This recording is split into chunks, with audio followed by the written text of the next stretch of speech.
Gang's all here.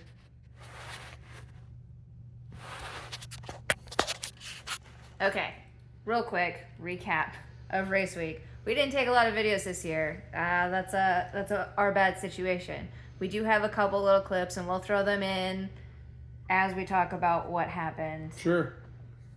Possibly. So day zero. Day zero, pulled up SS, completely untested, because as you know, we waited till the last minute to do the fuel system and rear cradle swap. Then we messed up a diff, and by we, It was we. We both forgot to put fluid in it. I was at work when you. It was a drove bad off. situation. Anyways, day zero, go to make test pass, complete new setup in the car. It's feeling great. First pass down the track. It's kind of slow. Yeah, it went like a 1029. Yeah. But it was because it was at 62% ethanol, so it didn't have full ethanol timing in it. Yeah, so it pulled some timing. So we did some MacGyvering in the tune because we didn't have any good ethanol, so we just were going to turn it up anyway. And then somehow that turned the flex timing off because not a tuner. Our tuner called me and was like, you're a dork, and put it back. So the second pass, it went 1092. No. We went up for the second pass, and the drive shaft said, nope. Oh, I'm yeah, out. that was right. The drive shaft said no. So we didn't realize the tuning issue until day one. Right. But day zero, had to fix the drive shaft. So that was a whole thing, because trying to find a drive shaft for a Chevy SS in Tulsa, Oklahoma on a Sunday or a Saturday night going into Sunday, I talked to all the track staff. I talked to Adam Dory, Matt Frost, see if they knew anybody. I talked to Chad Reynolds. He called a few people. And then I got some leads on who to call, of who was maybe from the area and might know somebody. So I drove around the pits for a while trying to find various people, and that didn't pan out to anything. So at this point, it's like 11:30 at night, and I am like, screw it, we'll deal with it tomorrow, try to figure out something. Luckily, she was hesitant to do it, but I made her switch to B group because I wanted to race with my buddies from PRI who were all racing in B group. And thank God, because that means we didn't have to race till 3 o'clock in the afternoon the next day. So we were able to have some time to try and fix this problem. And got on Facebook Marketplace, and it was like the Facebook Marketplace gods prevailed, because I typed in SS G8 drive shaft, because if you don't know, the SS and the G8 are very, very similar cars. And they have the same transmissions and basically the same rear ends. And the very first one that popped up was the aluminum drive shaft from G8only.com, which is almost exactly the same drive shaft as what we had, just in aluminum, and it was a built drive shaft, so we knew it would more than likely handle what we needed to. And I actually hit up Joe LaBruza, who owns G8only.com, and he hit me back, said, yeah, it should do everything you're doing, because like we use them for that ourselves. And what's crazy is, if you've ever used Facebook Marketplace, you know how hard it is to get a hold of people sometime. I messaged this dude at freaking midnight on a Saturday, and he immediately responded. Like, I hadn't even put my phone back down, and my phone had dinged, and he was there. And he was super cool. Talked to him about price. We came up with a price. And the next morning, 7 o'clock in the morning, Holly and I took off in the old pickup and drove 100 miles to Joplin, Missouri, picked up this drive shaft, and then drove it home. Or, came back, put it in. Back to the track, so that I could put it in and then race that day. Which, on top of the car being rare to find a drive shaft, it had to be a drive shaft that would actually hold the power. So this was literally a Facebook market god. Like the odds, they made 12,000 SSs total in 4 years, and the only other car that would work is the G8, which they only made for 2 years. So to be able to find a drive shaft, a built drive shaft at that, and a very low miles one. This one had like 15 miles on it, the guy said, and it looked brand new. He gave it to us in the box. That's insane. That's insane odds. The insane luck. But we were able to find one, and we went and got it, put it in, and that's still what's in the car now. Yep, pretty much. And then it went out and went 1092 at like That's- 127. That's when we realized That's we when we're messed like, up the yeah, timing something's table. jacked there. And then that's when Andy called us and was like, "You're a dork. I don't know what's wrong with your flex timing, but here you go. Put this one back in." And that was the last tune we put in for the whole week. Yep. Like, all I did from there was just data log every pass. We didn't have to change anything. The car just did what it was supposed to do, which is crazy. Given the last few years we tried to race this car, first year we tried, didn't even make the trip, kept overheating. Second year, trying to run 11.0s, I think it run like 11.20s. It wasn't happy. Something was wrong with the setup. It just wouldn't do what we wanted it to. And then it started to actually run 11.0, and then it blew up. Yeah, it was running pretty decent, but then it spun rod bearings. So that's cool. Anyways, truck was running great all week. It's real boring because like I went out there in the tailgate class, which is a dial your own. I ran at 12:32 in Tulsa, and I was like, man, that's gonna be too slow. It's gonna be hard to match that. And I was right. But I turned it in because it's what I had.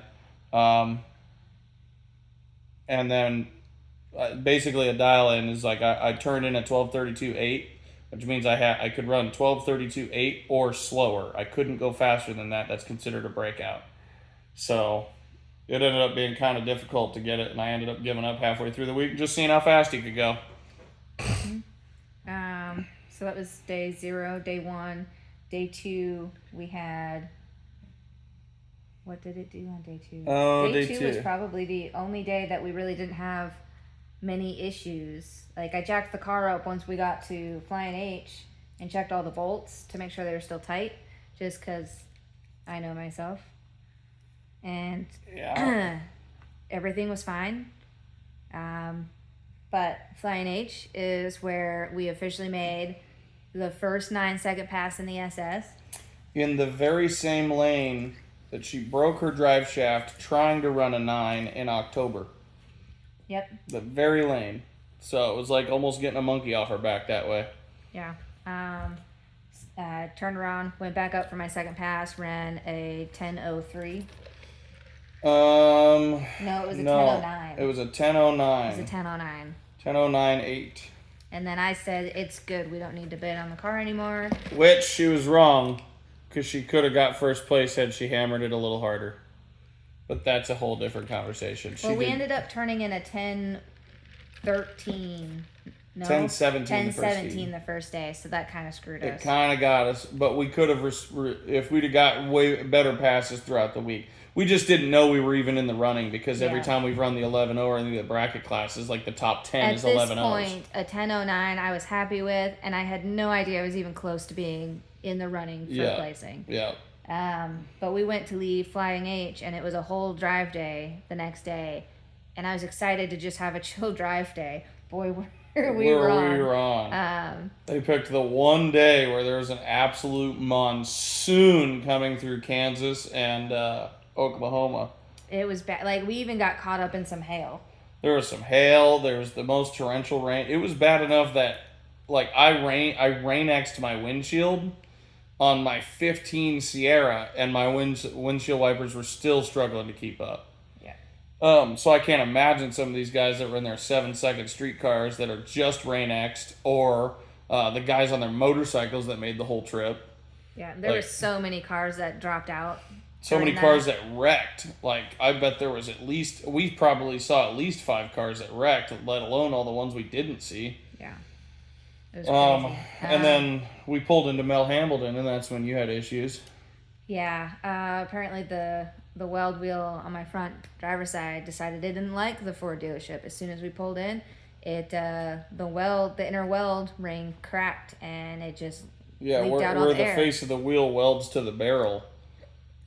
Just cracked in two, and we were kind of at a loss. We didn't know what to do. There's a welder guy that rolls along with Rocky Mountain Raceweek Juggernaut Welding. They're gangsters. I have no negative feelings towards them whatsoever.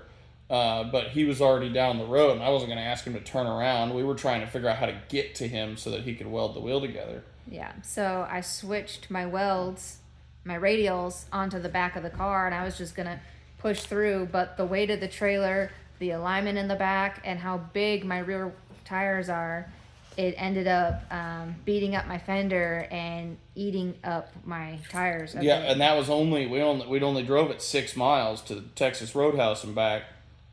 But the weight of the car, like, it settled on the springs had settled, and it was too much. Yeah, so. the trailer we learned tonight weighs over 600 pounds.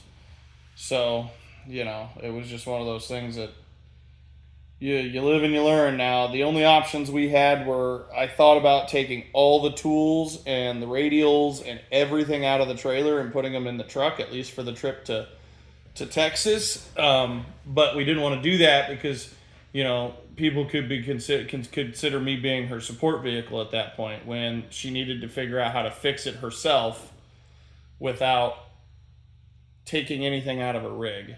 And so that was the last resort would be me taking everything out of the trailer so she could make the rest, the trip to Texas. But that's just, it's not necessarily against the rules, but it is. There's kind of some gray area there. But I didn't even want it to be a question. Yeah. And so that was kind of last resort. We didn't want to do that. And luckily, I don't know if you guys follow Brittany Automotive, Brittany Friesen. Her dad, Mike, was racing her orange Camaro, and they live in the Wichita area. They were willing to let us borrow a pair of wheels, but we didn't know if that was going to shake out. And we didn't know where she was or where her dad was, so we were just kind of trying to figure it out on our own. It turns out when our friends Robert Voss and Josh Fox showed up and his crazy 51 Ford with a big block in it, Josh said, "Hey, I know a guy here in Wichita. I'll give him a call." And so he gave him a call. Turns out I also know that guy. Didn't even think about it, but Zach Freeman, big shout out to him, hooked it up. We went over to his place. He was able to clean up the wheel and weld it back together. And I cannot remember what the dude's name is who opened his shop. I'm sure Josh and Voss will let us know, but big shout out to that guy. He didn't have to open his shop at 11 o'clock at night to let us use his tire machine. But then put the wheel back on and away we went. And that wheel actually held air. It's still holding air in the car now. So who knows? Maybe it's just good to go now. Yep. And that was day 2. No, that was day 3. That was day 3, drive day. Yep. So then we ended up getting an Airbnb that day because it was so late and we weren't going to make it to Thunder Valley. Headed out to Thunder Valley the next day. Yep. Everything was good. It was funny. We actually hit up some of the OKC natives, some friends of ours, Felicia Smith and Chris Atkinson, and they told us where to get the best ethanol in town was this RS Fuel. So we actually drove out of our way about 15 minutes to go there and fill up our jugs and our fuel tote and our truck and the car, and that's when Holly heard a noise. I didn't even know she'd heard a noise. Her and Chris actually pulled in there while we were there. Yeah, so while we're at the gas station, start up to leave, the car just starts making a rattle. And it's like a metal on metal rattle. So I pull over and I'm trying to figure out what it is. And I take the blower belt off because I'm like, well, it sounds like it's coming from the top. Still made the noise on startup, but then it kind of goes away. So Chris was thinking that it was the shaft bearing for the blower setup. But as I was standing there staring at everything, I noticed that the crank pulley was sitting awful high on the top. Like it was touching the water pump and it shouldn't have been. And well, lo and behold, that's what it was. Yeah. The crank bolt backed itself out. My ARP crank bolt backed itself out. Yep. So we jacked up the car, held the flex plate in place, and wrenched on that bolt to make it as tight as possible. It's still holding tight right now. Yeah, we checked it tonight. It still looks really good. The balancer is very, very straight, which I was a little nervous that it was going to be slightly wobbly. And it's not perfect, but it is very, very straight. So,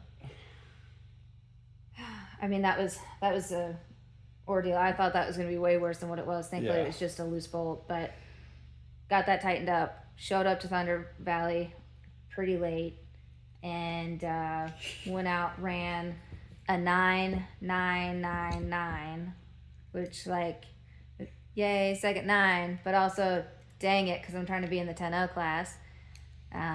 She was 1,000th of a second off.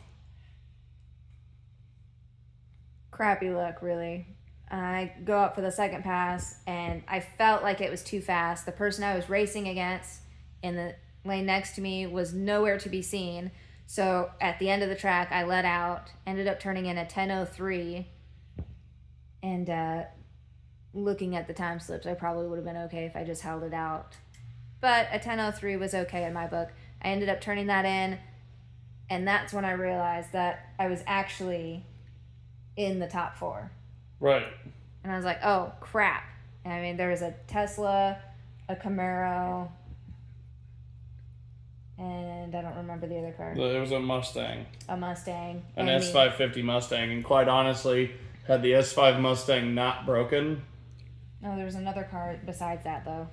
No, you were in 4th.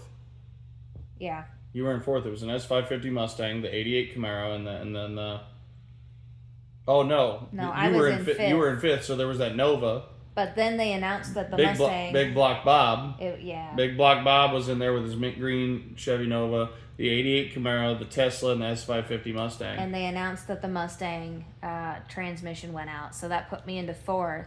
And I was like, oh man, I actually have a chance here.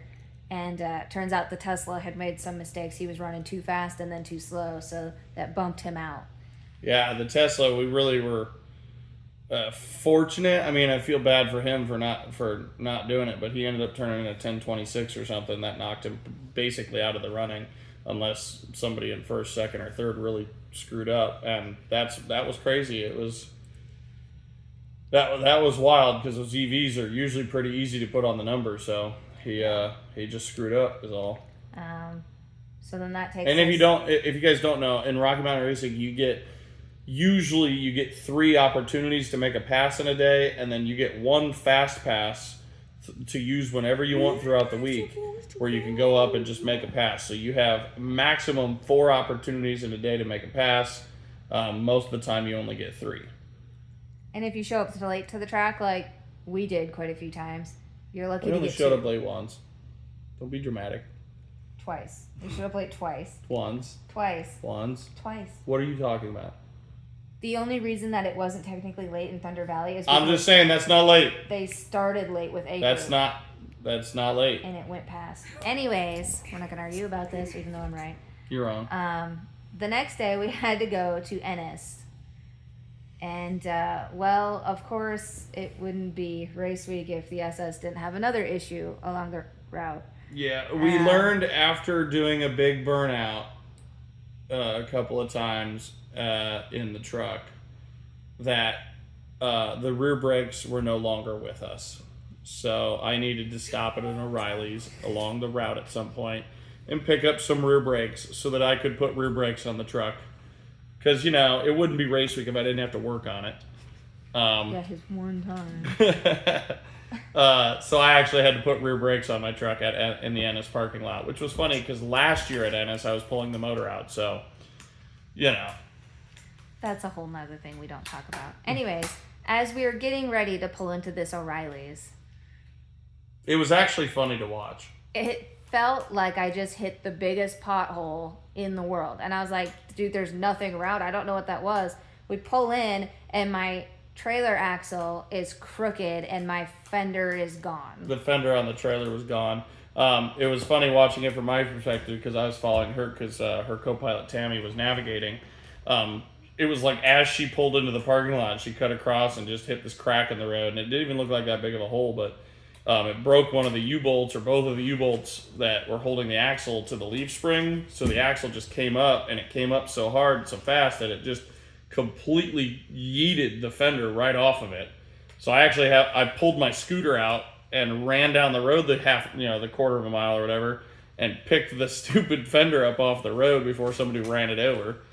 Because it's also what holds my tail light. We don't want the trailer to look silly. I would have really been bummed out had the fender got run over. Yeah. So we spent about an hour trying to find U-bolts, tried everything at the O'Reilly's, and then I was like, I know I got them from Tractor Supply, and Tammy was like, well, there was one a mile back. So we dropped the trailer. Alex watched the trailer, while Tammy and I ran to the Tractor Supply with the car and just picked up. I grabbed 4 U-bolts. Yeah, and I now was we've like, got, I need spares. and now just we've got in 2 case. more. What we've learned is I think I need to weld those U-bolts, just weld the nuts in place and just keep them like that, because it seems like they're just not made for what we're using them for, and so the threads on the nuts keep getting like stripped out. So if we weld them in place, then they can't do that. So we may just tack weld those in place, and if we ever have to take them off, we'll just cut them. Yeah. And then besides that, my intercooler pump just doesn't want to keep up. So we messaged somebody that was going to be going to Summit. They picked up the parts for us. We created a shopping list, and when we pulled in to Ennis, she ran over with the parts, gave them to me. I decided to make a pass without changing it because I needed the car to run a 10.0 and be a little slower. It ended up running a 10.13, which was slower than I wanted, but it was a pass nonetheless. And it was enough to secure her 3rd place as long as 4th place didn't run a 10.039 or faster. Right. So that was a little bit of, we were playing a little bit of poker there, waiting to see if this dude would go up and run again. Well, so we missed first run, so that was technically the second run of the day, Yep. my first pass. The second pass for me, I went up and ran, but there had to have been something on the track because I just broke. Spun. The car just never spins. And it never spins. Just broke the tires loose like crazy. And so that was an 11 pass because I got back in it just in case. I mean, this was whole ordeal. I put my 10.13 slip down outside, and I didn't remember picking it back up, so I was nervous that it was missing. So I got back in it on that pass. You didn't know that. No, I didn't. But I was nervous I was that I kind of wasn't going to curious have as a to pass. why she got back in it. And I was panicking, and I had messaged Tammy when I was pulling up in the lanes because she was at the other end of the track to catch me coming down. And I was like, bro, I left that slip outside. We need to make sure, because it was windy. Yeah, it was pretty windy. It was pretty breezy. She caught the slip before it blew away. She said it was traveling a little, but she got it, thankfully. So the other part, to rewind, because we haven't talked about Grandpa at all, when we were at Flying H, I ended up running like 12:28, and I was having trouble slowing it down the 400ths of a second. I was going too fast. I ended up letting off too early, and it went to 12:52, so I was already kind of out of the running because I knew the tailgate class, there was going to be some really close competition there. I think the guy that won was like .002 off of his average. So I wouldn't, if I hadn't done better. But then we got to Thunder Valley, and the thing went the fastest 60-foot I've ever gone at. It went a 163 60-foot. And the thing weighs over 6,000 pounds. So to go a 163 60-foot is crazy. Can you stop? Like we're trying to film a video and you're playing with your straw. Bruh. Anyway, so I just couldn't get it to slow down. And even when I let off early at like 1,000 feet and it went 12:21. And I was like, okay, you stupid piece of crap. So I was like, I'm just done. I'm just going to go turn in. If you turn in faster, you still get to race. Like, you're not out, but you did. It gives you a 20. It gives you a 20-second time slip, which ruins your average, which, whatever, that's fine. My average was already jacked. I knew I wasn't in the running for winning. So it was no big deal. I just was like, hell with it. I'm going to see how fast Grandpa wants to go. And I went out there, went another 163 60-foot, ended up going like a 12:18. And that's not Grandpa's PB. That's just the heat-soaked PB. Like, that's where the thing is just, it kind of gets to a certain level of hot and then just stays there. When it's nice and cool out, if I was to take it out and run it right now, I bet it'd go, run at 11. But then we got to Ennis, and all I wanted to do in Grandpa at Ennis was make a pass and not sling the rods out of the block. Because that sucked. And, I let it cool down. I even took tailgate off. I was like, I'm going to try and run 11. And that went out the window when I got into the burnout box and decided to do like a 37-second burnout. And heated it completely up before my pass. And then that stupid turd, he went 12:35. Like, you piece of junk. Like, it went exactly what it needed to do. at Ennis, and I was just like, I was done. I wasn't gonna make another friggin' pass in that truck because I wasn't gonna break it there, not again. And I did stop and make a little video at the end where I caught on fire. Yeah. So then back to the SS. I was secured in third unless number 4 turned in a really fast pass. And looking at his times throughout the week, he didn't turn in any 10.0 passes, but he did run a 10.06 and a 10.08 in Ennis. So I was just waiting. Bro, it was a whole thing. We had like 4 people back home rewinding through the live streams, trying to see where this guy shook out, just to see if she needed to make another pass. It was like there was some science involved. Because, we had a bad time leaving Ennis, and at this moment, we were in third. It was gonna be my first ever win anything racing, and I didn't want to risk breaking the car. Right. That's all I could think of was and the I was alignment gonna go is up. jacked. The back tires are like this, so it just... Yeah, we got to get that fixed. We need to get that fixed. But turns out he was up there. He was going to be happy with his 10.06 that he did. He just wanted to make another pass. Real cool guy. So we ended up turning in the 10.13, which secured me with a 10.10 average for the week in third place. All we had to do was make the 319 mile back. And of course, there was another issue. Why wouldn't there be? So final day, we're going, and in like the hitch, it's really pushing the bumper off. And before it wasn't, like it's trying to pull the bumper off of the car, and it's starting to squeak. And we stopped at a Pilot, just so she could put some fuel in out of her cans in Atoka, Oklahoma. And we were just kind of there. We were going to go to the bathroom, grab some snacks maybe, throw some fuel in the car. And I said to her, I was like, you're going to hate me, but I think you should take your rear bumper off. Because the only way to see where the hitch is mounted is to take the whole rear bumper cover off. And she didn't want to do it. But no, she it was hot out. And she was mad that I was like making her do it. But I was like, I really think we need to do it. And boy, am I glad I had that kind of premonition, because it was half ripped out of the frame. Like the whole frame rail was ripping out.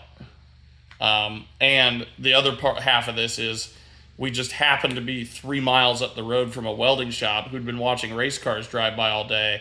And when I called them, they were like, oh, hell yeah, bring that thing down here. We'll get you fixed up. And they were gangsters, super nice, only charged us $60 to fix it. And it was fixed in under an hour. Yeah. Yeah, like we were in and out of there. And it made it the rest of the trip, and the 800 miles home, 600 miles home, whatever it was. And even now, you can go out there and it is perfectly level right through the hole that we drilled in the bumper. Like absolutely perfect. It has not moved, not even 1 millimeter after they welded it back together. Yeah. So, all in all, lots of little hiccups, but really not terrible. This was meant to be a good year for us, and I think it did pretty well. Yeah, I mean, the truck ran good the whole way. I mean, we had some minor hiccups with some vacuum leaks, whatever, just some stuff we had to figure out.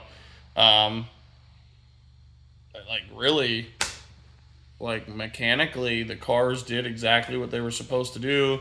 And given Artemis hadn't moved 1 single mile till the day before we left, yeah, like that was crazy. It hadn't moved a single mile since October. The last time you drove it was to trunk or treat.